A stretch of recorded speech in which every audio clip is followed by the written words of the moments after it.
welcome back to Moba Dojo. Today we're going to talk about positioning and why it's so important and why it could be a detriment to your game as a whole. So, let's say starting off, I would say it really depends on so overall, it does depend on which lane you're in because some lanes you only got to do with one area, other times you got to do with two. The hardest lane to probably worry about positioning is mid. Because you gotta look for left and right. It's kind of like, so technically there's like 4 ways that people can come at you in middle. So on left or right, it's usually only 2 to 3, but it really depends. They're all from the same direction, but it really depends on how far you go up. Initially, it's 2, and you only gotta worry about left or right. Now, since we're on the left side, we're gonna talk about the left side. So when we're in the left side, and you know, generally you don't really have to worry about the positioning this early on, but there are some junglers who like to do this shit early. So what you can do is you can start by making sure that you're behind the minions at all times, unless you're going for a harass or a poke, because what can happen is if you're not hiding, it also depends on the character. If you're not hiding behind a minion, people can easily stun you like that. See how his positioning was off, and he got open to a stun. Same thing goes for anybody. Like, if you're not paying attention to where your enemy is and you do something like that, they can easily just get an easy kill off you or some huge damage. And early on, the last thing you want to do is take heaps of damage. So. Now it also helps you with, you know, staying away from ganks, because if you position yourself good enough on the left side, you actually you have an easy fast track to get away from jungler gank. So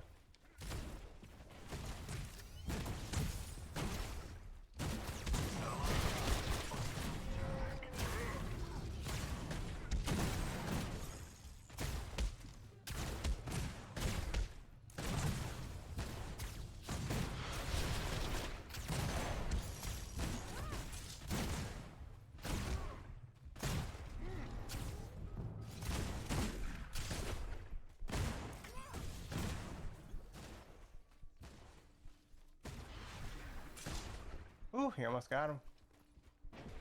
An enemy has fallen. An ally has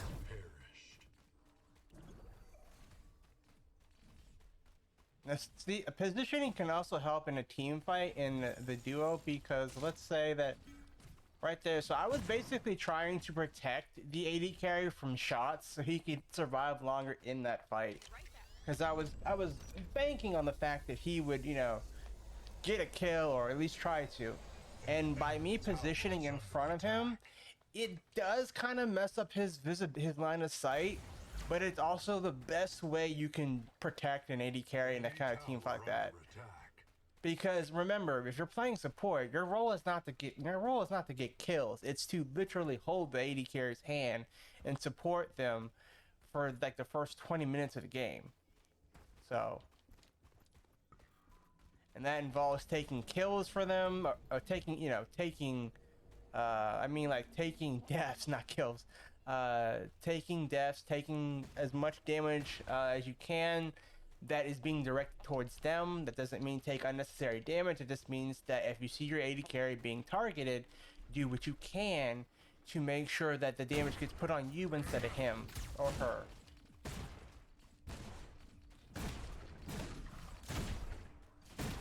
It also can help in situations like you saw us earlier fighting over the gold buff. Now, one of the situations that could help right there was that if I was a tanky person like Narbash, I would have stood in front of I would have blocked so let's say, for instance, in a scenario where the gold buff is focused on either the support or the AD carry, and the enemy team tries to counter the gold buff. What the support would do in that regard, you know, the people who started it, you would be standing behind the gold buff. That way you could block any kind of skills or any basic attacks or any attempt at all from the enemy team to steal the buff.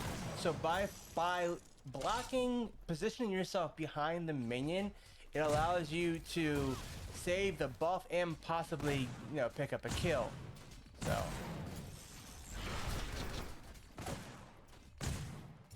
this can be, you can probably use that analogy basically for any of the buffs in kind of like a fight, like because you're going to be fighting a lot for the buffs, especially Fangtooth and Orb Prime.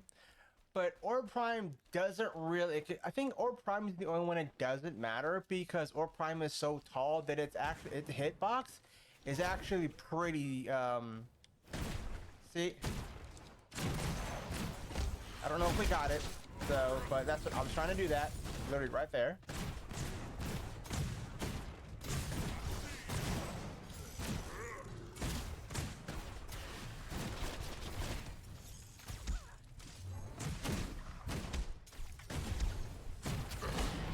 Okay.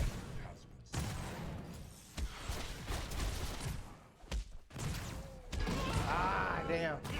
But he picked up a double kill though, so that was worth it. As a support, that is my job to set him up for that. It was also his he probably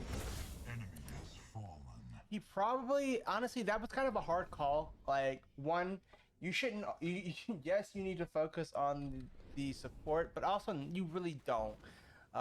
In that situation, you do want to go for who's gonna die first if you're the only one left and then you're the support. But typically when it's a 2v2 team, you always got to position yourself between the enemy AD carry and the support and focus on the AD carry, because your goal is to lock him down. So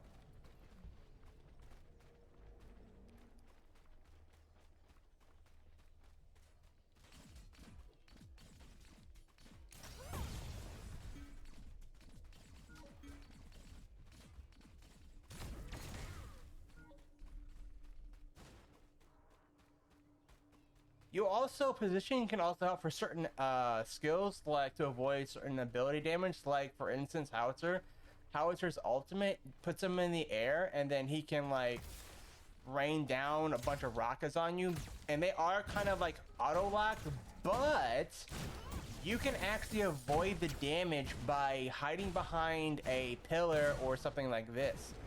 So let's say that he was coming, he was, you know, shooting me there. If I did that and ran that, he would not have been able to hit me. The rockets do not go past the wall or units, buildings. Little tip. And I think that's everything that I wanted to cover, honestly, about that I can think of right now about positioning. I think that's the basics, honestly, that you really should know.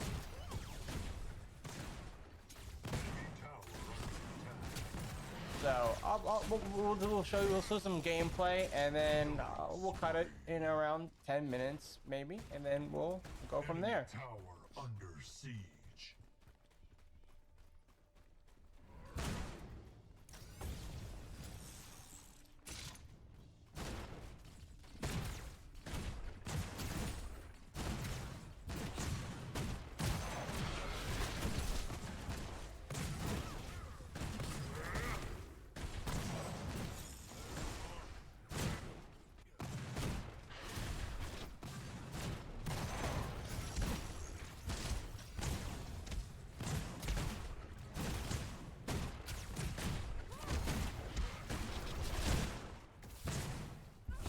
Jumps right into the trap.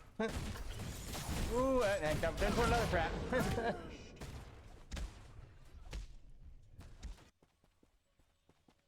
Don't judge me. Under attack. Well, that's it for this episode of Moba Dojo. I hope you enjoyed it, and I hope it helped you learn the basics of positioning in a MOBA. Now remember, you can use most of these tactics in any MOBA, unless I'm citing specifically Predecessor, which that's what the series is based off of, is Predecessor. All these tips and tricks and everything, they do work in Predecessor, but a lot of them can be used in other MOBAs as well. Thank you for watching, and I will see you in the next episode.